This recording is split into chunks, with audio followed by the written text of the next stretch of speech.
yang sangat-sangat dikasihi oleh Tuhan.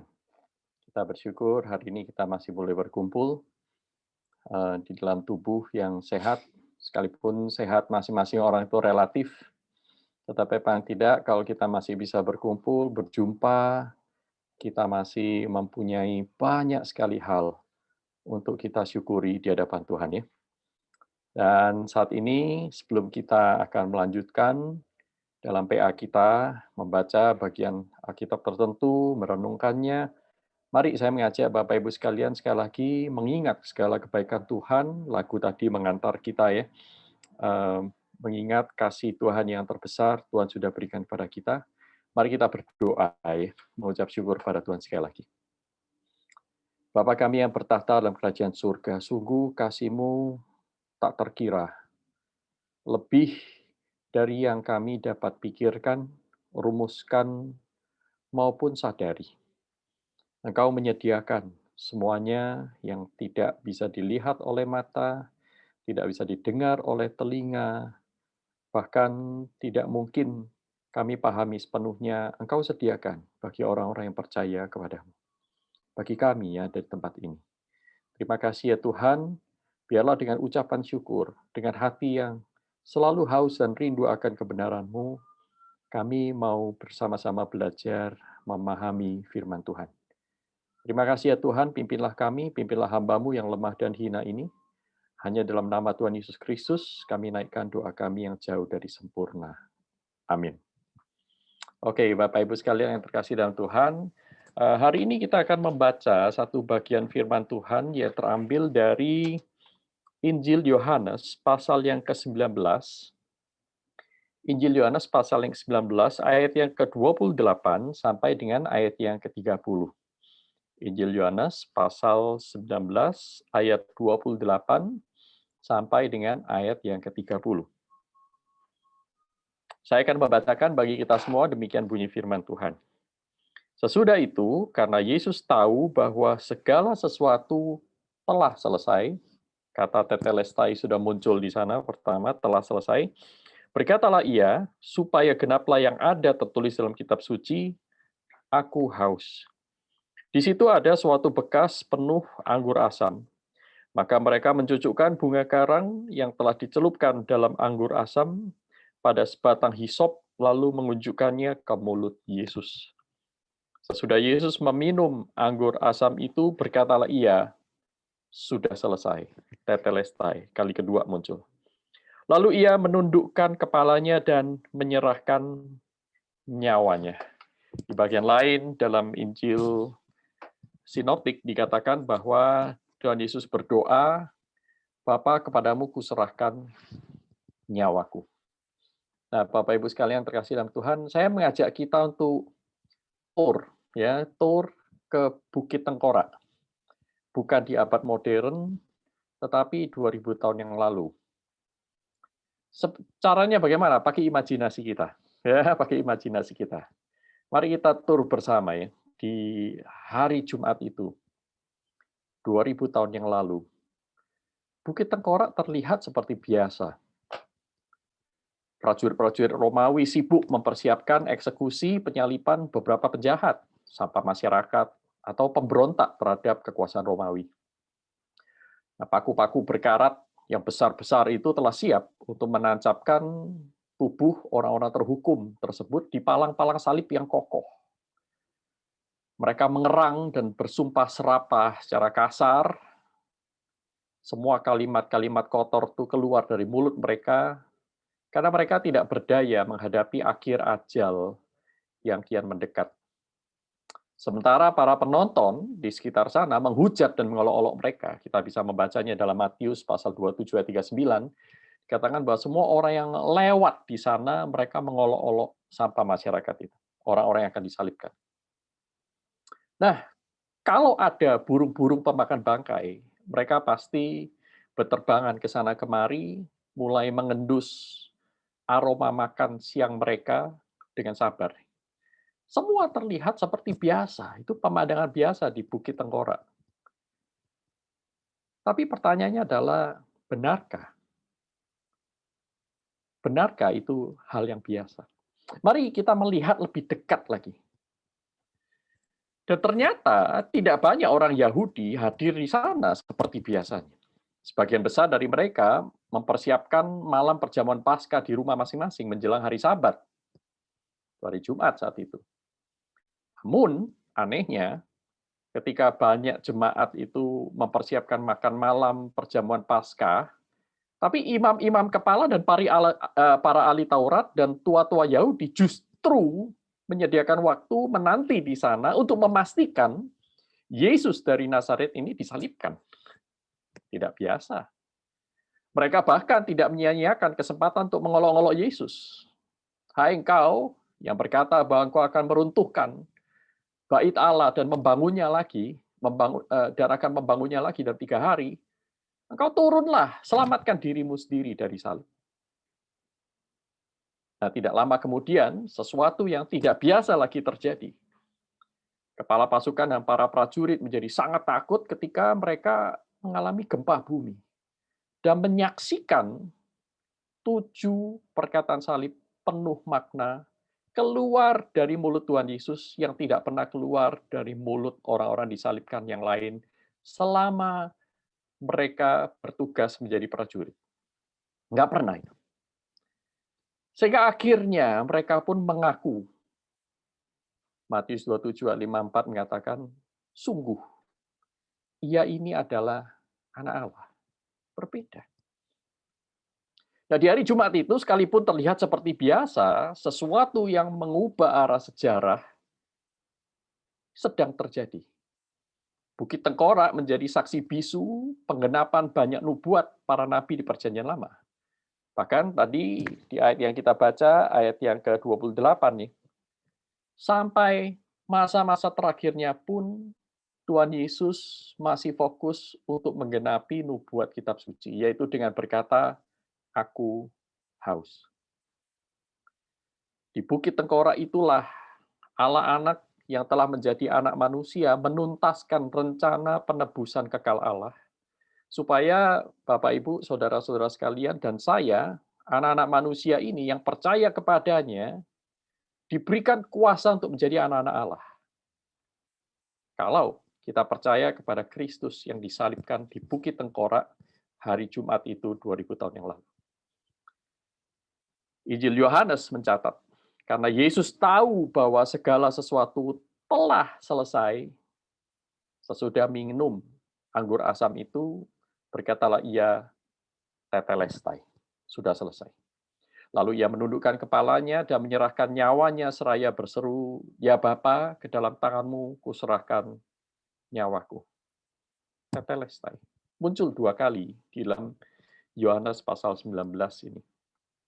Pertanyaannya bagi kita adalah, apa artinya, apa makna dari tetelestai itu? Apa yang Tuhan ingin kita semua hari ini mengerti tentang perkataan Tuhan Yesus tetelestai ini?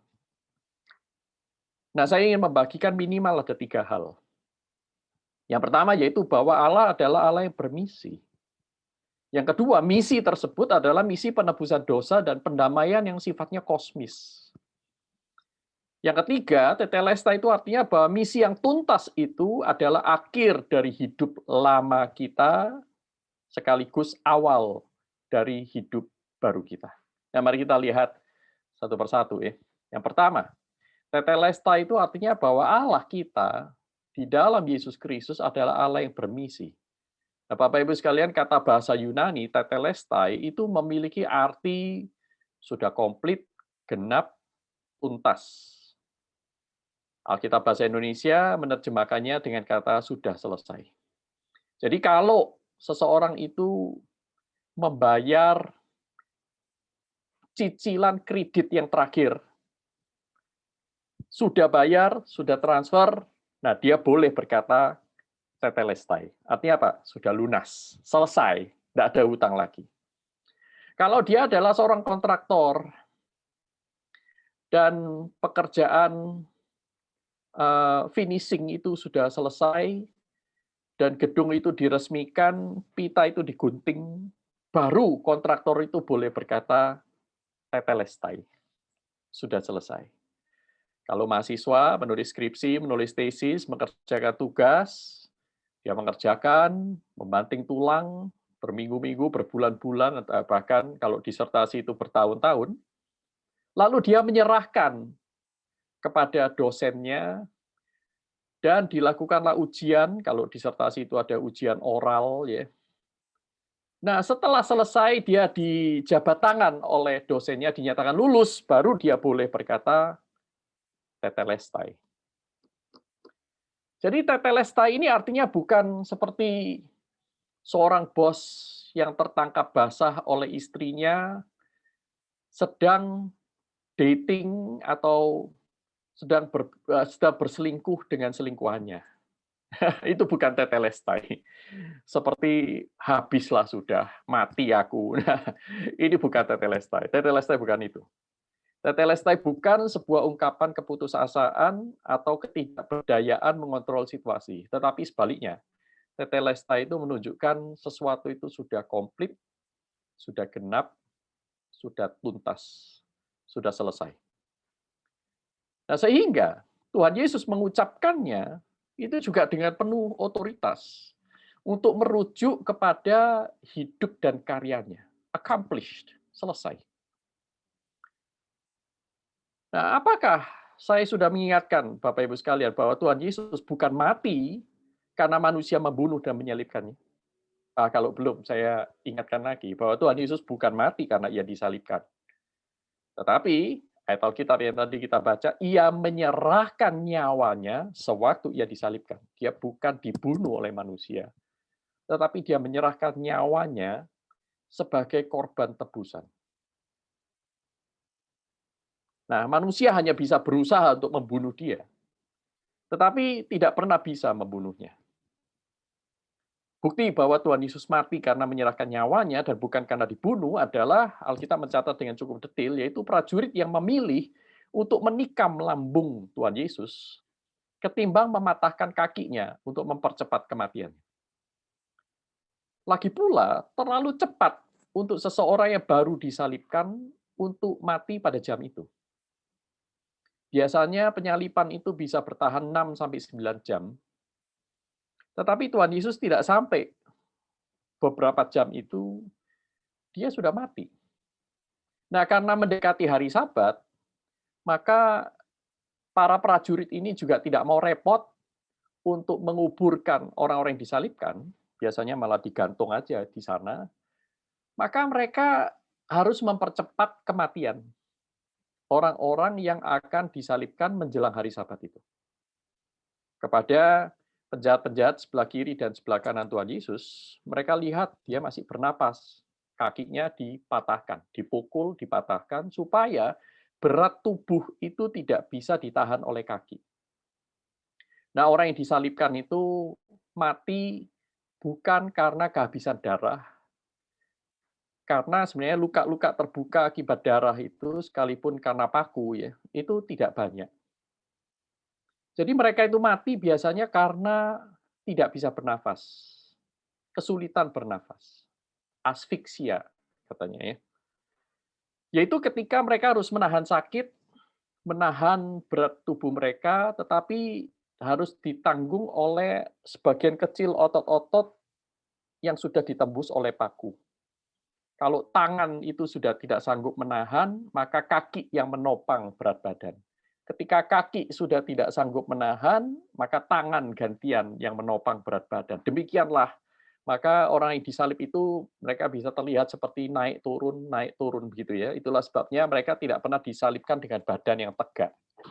Kalau Bapak Ibu melihat gambaran-gambaran tentang salib, Bapak Ibu akan melihat bahwa sengaja badan itu tidak disalibkan tegak. Supaya apa? Supaya lebih melelahkan. Nah, ketika orang itu naik turun, beban itu gantian ditanggung oleh tangan dan kaki gantian ya, secara bergantian. Orang itu akhirnya mengalami kram. Kram itu sampai ke paru-paru karena untuk bernafas itu menjadi susah karena mereka kelelahan dan akhirnya mereka mati. Jadi mati itu karena penyiksaan akibat penyalipan. Karena mereka sulit bernafas. Nah, orang penjahat-penjahat yang dari sebelah kiri dan kanan Tuhan Yesus, mereka masih tahan, mereka masih kuat, maka prajurit itu mematahkan kakinya supaya berat badan itu hanya bertumpu kepada tangannya, dan dengan demikian dia akan mati lebih cepat. Tetapi waktu melihat Tuhan Yesus, mereka melihat justru mendengar ya, Tuhan Yesus berkata, "Bapa, kepadamu kuserahkan nyawaku." Dan setelah itu dia mengembuskan nafas terakhir. Nah, melihat Tuhan Yesus sudah mati dan tidak bergerak, maka mereka menusuk lambung Tuhan Yesus. Untuk memastikan, bukan untuk membunuhnya, tetapi untuk memastikan bahwa dia sudah mati. Nah, Bapak Ibu sekalian terkasih dalam Tuhan, ini pun terjadi untuk menggenapi beberapa nubuat dalam kitab suci, yaitu bahwa tidak satu pun tulangnya itu akan dipatahkan. Luar biasa ya cara Tuhan Yesus meninggal itu untuk menggenapi semua nubuat sehingga dia betul seperti kata Yohanes Pembaptis, dia adalah anak domba yang tak bercacat, penghapus dosa seluruh dunia. Nah, lewat cara kematian seperti ini dan apa yang dikatakannya, maka kita bisa melihat bahwa tetelestai ini mendeklarasikan bahwa Tuhan Yesus adalah pribadi yang memiliki misi hidup yang jelas. Beberapa pengakuannya sebelum disalibkan itu dicatat. Misalnya Yohanes 4 ayat 34 mengatakan, "Makananku ialah melakukan kehendak Dia yang mengutus aku dan menyelesaikan pekerjaannya." Yohanes 7 ayat 28 sampai 29 di kitab yang sama mengatakan, "Namun aku datang bukan atas kehendakku sendiri, tetapi aku diutus oleh Dia yang benar, yang tidak kamu kenal. Sebab aku datang dari Dia dan Dialah yang mengutus aku." Yesus datang dengan sebuah misi. Yohanes 8 ayat 29 mengatakan, "Dan Ia, Allah Bapa, yang telah mengutus aku, Ia menyertai aku." Saudaraku, sulit sekali untuk mengatakan bahwa Tuhan Yesus itu tiba-tiba lahir, tiba-tiba melakukan ini itu, tiba-tiba dibaptis oleh Yohanes Pembaptis, tiba-tiba mempunyai ide untuk memberi makan 5.000 orang. Nah, sulit sekali kita mengartikan ayat Alkitab seperti itu dengan ketika kita melihat bagian-bagian Alkitab yang lain yang jelas menyatakan betapa Tuhan Yesus itu menghayati, menghidupi dirinya dan mengaku dengan mulutnya bahwa dia datang karena dia diutus. Bahkan di malam terakhir ia menegaskan, "Aku melakukan segala sesuatu seperti yang diperintahkan Bapa kepadaku." Yohanes 14 ayat 31. Serta di Yohanes pasal 17, Tuhan Yesus berdoa kepada Bapa, "Aku telah mempermuliakan engkau di bumi dengan jalan menyelesaikan pekerjaan yang engkau berikan kepadaku untuk melakukannya." Bahkan di jam-jam terakhir prosesi penyalipannya, ia masih menggenapi beberapa nubuat di Perjanjian Lama. Kematiannya pun telah menjadi tanda tuntasnya misi inkarnasi Kristus datang ke dunia. Luar biasa, ini seorang yang betul-betul memiliki misi hidup. Bahkan kematiannya pun itu menggenapi misi. Hanya seseorang yang memiliki hidup bermisi yang akan berkata seperti Tuhan Yesus, tetelestai. Jadi Bapak Ibu sekalian, tetelestai ini mendeklarasikan bahwa Allah itu tidak bekerja secara sembarangan. Ia bekerja dengan sempurna sesuai dengan rencana. Apa yang dituntaskan oleh Tuhan Yesus di atas kayu salib itu adalah rencana kerelaan yang dari semula telah ditetapkannya di dalam Kristus. Kata Paulus dalam Efesus pasal 1 ayat 9. Sebelum dunia dijadikan, Allah telah memilih kita untuk menerima penebusan dan menjadi anak-anaknya di dalam Kristus. Nah, berarti penebusan Kristus itu sudah direncanakan sebelum dunia dijadikan. Kasih-Nya kepada kita yang telah membawa Kristus dari surga ke palungan yang hina, ke padang gurun, bahkan di atas kayu salib di Bukit Tengkorak, hingga ke titik tetelestai, adalah kasih Maha Besar yang didasarkan atas kerelaan, bukan karena kecelakaan, bukan karena keharusan, ataupun bukan karena kewajiban atau paksaan. Jadi Bapak Ibu sekalian, melalui tetelestai kita menyadari bahwa Allah itu mengasihi kita bukan karena harus, tetapi Ia mengasihi kita karena Dia rela. Tak seorang pun bisa memaksanya. Ia menghendakinya. Ya, tidak peduli apa yang orang lain telah katakan dan lakukan terhadap Bapak, Ibu, dan saya, yang mungkin menyakiti kita, menganggap kita tidak berguna. Tetapi Allah menghendaki Anda dan saya menjadi anak-anak yang dikasihi. Luar biasa, bukan? Yang kedua, ya, tetelestai itu artinya misi penebusan dan pendamaian kosmis. Misi Allah itu adalah misi penebusan, pendamaian sifatnya kosmis. Apa ini? Misi seperti apa yang diperjuangkan dan dituntaskan oleh Kristus di kayu salib? Nah, Alkitab menyaksikan bahwa misi Allah tidak berpusat pada keselamatan pribadi si aku yang banyak itu. Tetapi kepada kemuliaan Allah yang mendunia, bahkan memenuhi alam semesta. Jadi misi tersebut bersifat kosmis karena mencakup seluruh dunia beserta dengan segala ciptaan di seluruh jagat raya. Nah, membatasi misi Allah hanya pada ranah keselamatan personal atau individu, sebagaimana yang sering diajarkan dari atas mimbar, kelas-kelas, maupun buku-buku, atau bahkan dalam YouTube, ini adalah sebuah reduksi atau perendahan besar-besaran terhadap apa yang Tuhan Yesus tuntaskan dengan tetelestai. Karena sebenarnya jangkauan, cakupan karya penebusan Kristus itu bukan hanya keselamatan personal. Tetapi penebusan, pendamaian sifatnya kosmis. Misi Allah itu jauh lebih agung daripada keselamatan personal. Ya, mencakup keselamatan personal, tetapi tidak terbatas di sana. Nah, dalam kerangka misi kosmis inilah, keselamatan personal dan bahkan kehadiran gereja di muka bumi, itu harus dimengerti dan dihayati. Dan bukan sebaliknya. Melalui keselamatan personal, kita menghayati kematian Kristus. Ini terbalik. Jadi kematian Kristus itu mencakup area keselamatan personal kita, ya, tetapi bukan hanya itu. Nah, misi Allah, seperti yang dinyatakan dalam kitab suci, adalah misi penebusan dan pendamaian seluruh dunia ciptaan dengan dirinya. Nah, melalui misi yang dituntaskan oleh Tuhan Yesus ini, kerusakan relasi, yaitu antara Allah dengan manusia, antara manusia dengan ciptaan, antara manusia dengan dirinya sendiri, serta kehancuran multidimensional dalam dunia ciptaan akibat dosa yang kita lihat sehari-hari, ini telah dan akan tuntas diputarbalikkan oleh Allah lewat tetelestai. Dan lewat kematian Kristus di kayu salib, pendamaian antara Allah yang Maha Kudus dan dunia yang berdosa ini akhirnya mendapatkan fondasi yang kokoh, yang tak tergoyahkan dan terbantahkan.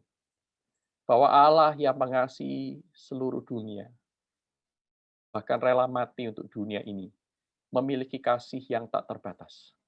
Melalui kematian Kristus, anaknya yang tunggal, ia, Kristus, dideklarasikan sebagai Kristus. Yaitu the one, the anointed one, yang diurapi, yang dijanjikan selama berabad-abad, untuk menjadi sang anak manusia yang menerima kekuasaan dan kemuliaan dan kekuasaan sebagai raja, seperti yang dinyatakan dalam Daniel pasal 7 ayat 14. Saya kutipkan nih. Bahwa sang anak manusia dalam Daniel pasal 7 ayat 14 ini akan menerima kekuasaan dan kemuliaan dan kekuasaan sebagai raja.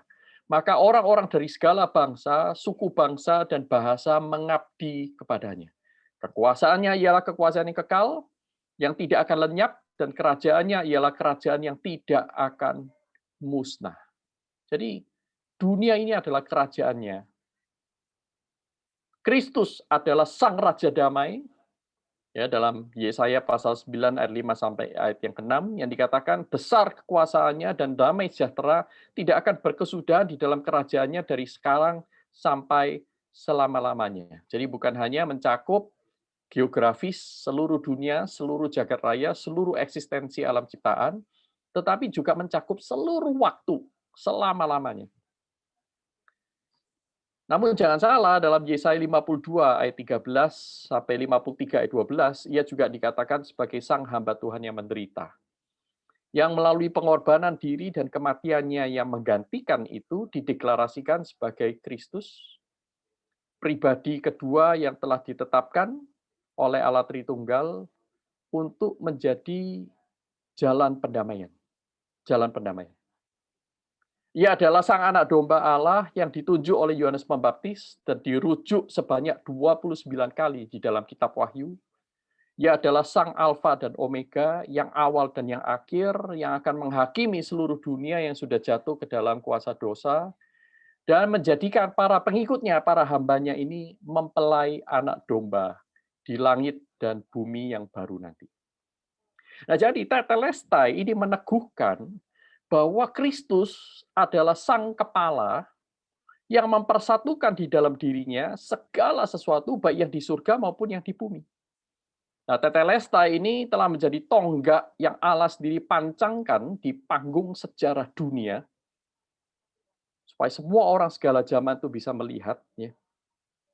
Sehingga bahwa Allah itu sangat meninggikan dia dan mengaruniakan kepadanya nama di atas segala nama, supaya dalam nama Yesus bertekuk lutut segala yang ada di langit dan yang ada di atas bumi dan yang ada di bawah bumi, dan segala lidah mengaku Yesus Kristus adalah Tuhan bagi kemuliaan Allah Bapa. Tetelestai menyaksikan bahwa Tuhan Yesus layak disebut Sang Raja di atas segala raja, Tuhan di atas segala Tuhan, yang akan mempersatukan segala sesuatu di dalam dirinya dan memerintah langit dan bumi yang baru, yakni seluruh jagat raya yang dimurnikan dan disucikan oleh karena penebusan. Jadi secara khusus Paulus mengajarkan bahwa ia adalah damai sejahtera kita yang mempersatukan pihak-pihak yang berseteru dan merobohkan tembok pemisah di antara Allah dan manusia, serta di antara manusia dan manusia yang lain. Jadi Bapak Ibu sekalian, tujuan penciptaan Allah yang sempat mengalami, orang sekarang menyebutnya disrupsi, ya, disruption, ya, mengalami interupsi sejak kejatuhan iblis dan manusia ke dalam dosa, ini tujuan itu diteguhkan kembali dan dijamin lewat Tetelestai, Tuhan Yesus di kayu salib. Pemberontakan ciptaan terhadap Sang Pencipta yang diizinkan oleh Allah di masa kesabarannya di muka bumi akan dibawa ke pengadilan tahta putih. Selesai. Ada waktunya, tidak akan selama-lamanya. Nah, di pengadilan itu pula semua pendosa, malaikat dan manusia yang seumur hidup menolak penebusan dan pendamaian kekal yang Tetelestai dikerjakan oleh Tuhan Yesus Kristus, mereka semua akan mendapatkan ganjaran keadilan, yaitu kematian yang kekal. Sementara itu, mereka yang menerima anugerah Allah di dalam iman akan bersama-sama dengan Kristus dan Allah Tritunggal tentu, hidup di dalam kekekalan. Nah, baik melalui keadilan maupun anugerahnya, Allah akan dimuliakan dan disanjung tinggi. Sebab, ingat, Roma 11 ayat 36 berkata, segala sesuatu adalah dari Dia, dan oleh Dia, dan kepada Dia, bagi Dialah kemuliaan sampai selama-lamanya. Ya, penebusan yang ditutaskan oleh Kristus bersifat kosmis. Artinya, Anda dan saya termasuk di dalamnya. Allah lah, bukan kita, pusat karya penebusannya yang Tetelestai. Sehingga, ini mestinya mempengaruhi cara kita berdoa. Kita tidak lagi berkata, Tuhan, masuklah dalam hidupku. Itu terlalu kecil, saudaraku. Itu berarti kita membatasi area penebusan Kristus itu di dalam ranah keselamatan pribadi kita. Tuhan, berkati pekerjaanku.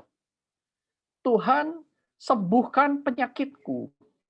Saya tidak berkata itu tidak boleh, tetapi saudara boleh berdoa seperti itu. Cuman, itu tidak boleh menjadi doa kita seumur hidup selalu seperti itu. Enggak, karena itu menunjukkan bahwa kita ingin Tuhan melayani kita, bukan kita melayani Tuhan. Nah, tangkap ya.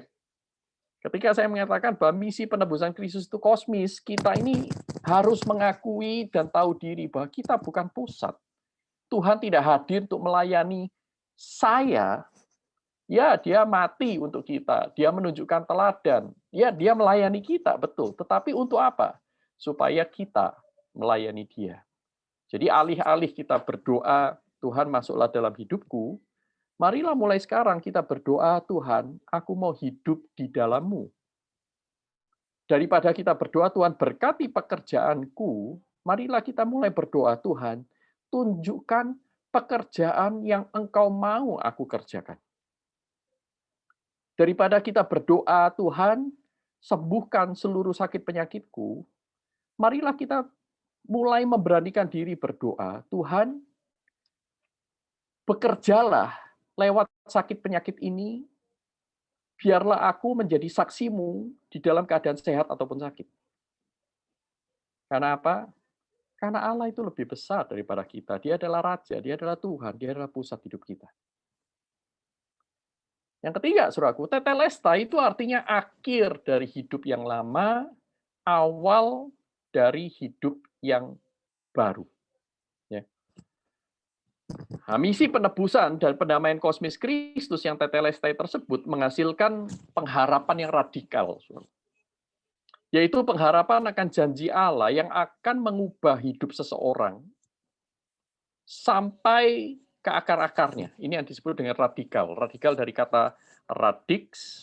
Radix itu artinya akar. Radikal itu berarti sampai ke akar-akarnya.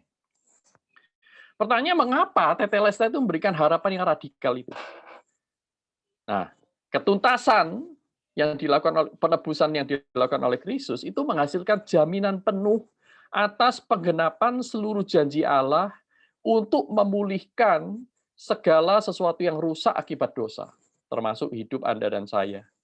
Manusia celaka kita ini yang terkungkung oleh tubuh maut yang berdosa. Ya. Nah, jaminan ini menjadi pengharapan iman Kristen yang disebutkan oleh penulis surat Ibrani itu sebagai sauh yang kuat, jangkar itu, ya, dan aman bagi jiwa kita, yang telah dilabuhkan sampai ke belakang tabir, di mana Yesus telah masuk sebagai perintis bagi kita. Nah, Bapak Ibu sekalian, saya tidak tahu apakah Bapak Ibu pernah melakukan ini, ya, tapi saya pernah melakukan kepada anak saya. Saya pernah bertanya kepada anak saya, apakah kamu tahu Papa sayang kamu? Dia berkata, tahu. Bagaimana kamu tahu Papa sayang kamu? Dia butuh waktu untuk, waktu itu anak saya masih berusia mungkin 4 atau 5 tahun nih. Atau 6 tahun mungkin nih. Dan dia masih membutuhkan waktu untuk menata kalimat dia. Tapi dia akhirnya berkata, pokoknya aku tahu. Pokoknya aku tahu. Nah, kemudian saya berkata kepada dia, ya, Papa tahu, kamu tahu Papa sayang kamu. Tapi Papa juga kepengen kamu tahu bahwa Papa sayang kamu itu Papa tunjukkan dalam berbagai cara. Waktu kamu sakit, Papa bawa kamu ke dokter. Waktu kamu di rumah sakit, Papa sama Mama gantian jaga kamu. Kalau kamu jatuh, Papa Mama angkat kamu. Kalau kamu lapar, Papa Mama kasih kamu makanan. Kamu kedinginan, Papa Mama beri kamu selimut. Kamu nggak punya rumah, nggak bisa beli sendiri, Papa Mama sediakan rumah buat kamu tinggal. Apapun yang Papa dan Mama lakukan itu karena Papa Mama sayang kamu. Nah, dia mulai mengerti, dia tangkap idenya. Nah, saudara, tetapi kita ini kan manusia, ya. Jaminan yang kita bisa berikan itu terbatas. Terbatas dalam hal memberikan bentuk-bentuk kasih yang terbatas. Misalnya, jaga anak di rumah sakit, itu juga tidak seumur hidup. Sekalipun mungkin ada beberapa di antara kita menjaga anak kita di rumah sakit yang dalam kondisi kritis itu cukup lama, tetapi tidak setiap waktu. Kalau kita memberi mereka makan, kita juga tidak memberi mereka seumur hidup mereka. Ada masanya mereka dewasa dan tidak bergantung kepada kita lagi. Kalau kita mengangkat dia jatuh, dia juga tidak jatuh setiap waktu. Jadi ekspresi kasih kita itu terbatas. Tetapi saudara lihat bahwa ketika Kristus mati di kayu salib, dia memberikan kepada kita ekspresi yang jauh melampaui segala sesuatu yang terbatas ini. Dia ingin mengatakan bahwa seperti yang dia katakan di beberapa pasal sebelumnya di Injil Yohanes ya, sahabat yang baik itu adalah sahabat yang menyerahkan nyawanya bagi sahabat-sahabatnya. Tidak ada sahabat yang lebih daripada itu. Nah, aku itulah exactly yang Tuhan Yesus lakukan, bahwa dia berkata bahwa aku rela mati untuk kamu. Kalau anak-anak muda pacaran, biasanya ngomong, belahlah dadaku, lihatlah cintaku. Tapi itu kan cuma ekspresi ya, kalau dibelah dadanya betulan dia belum tentu mau. Belum tentu mau ya. Biasanya orang-orang yang lagi kasmaran itu berkata kepada kekasihnya ya, laut akan kuseberangi, gunung pun akan kudaki untuk menunjukkan cintaku kepadamu. Tapi setelah menikah, bantu nyuci piring aja tidak mau. Mengampuni aja pakai hitung-hitungan. Itu kasur manusia yang terbatas. Tapi kalau kita melihat Kristus,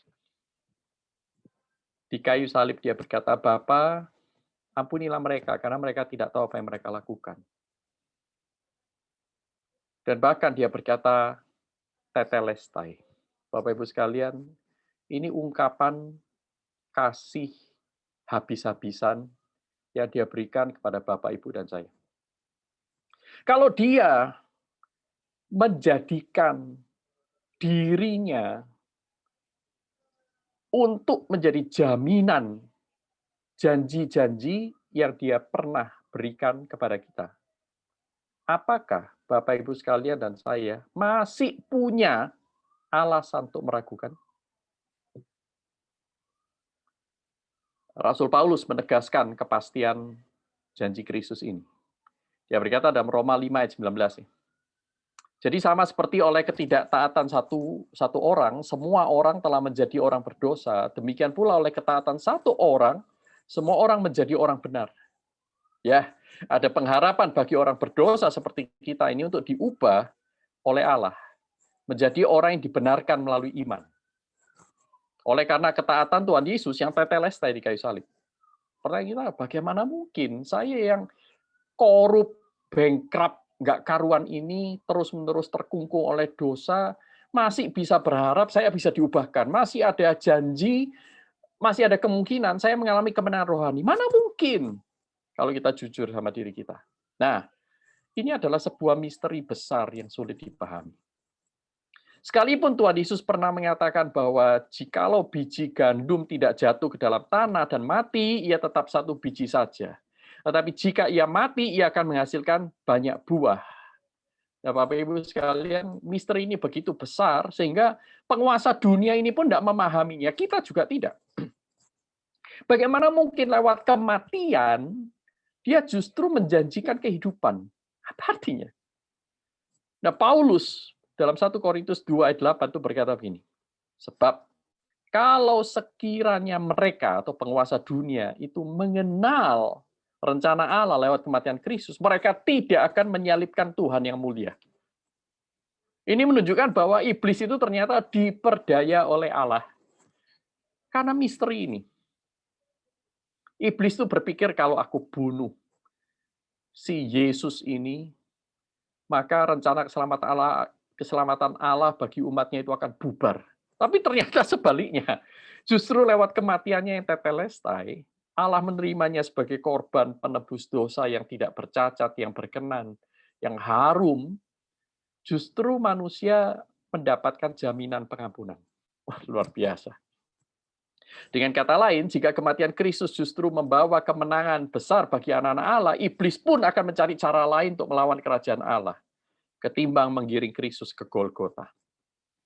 Saya pikir ya, mungkin karena iblis itu sudah dibohongi oleh Allah atau diperdaya oleh Allah lewat kematian Kristus, mungkin karena itu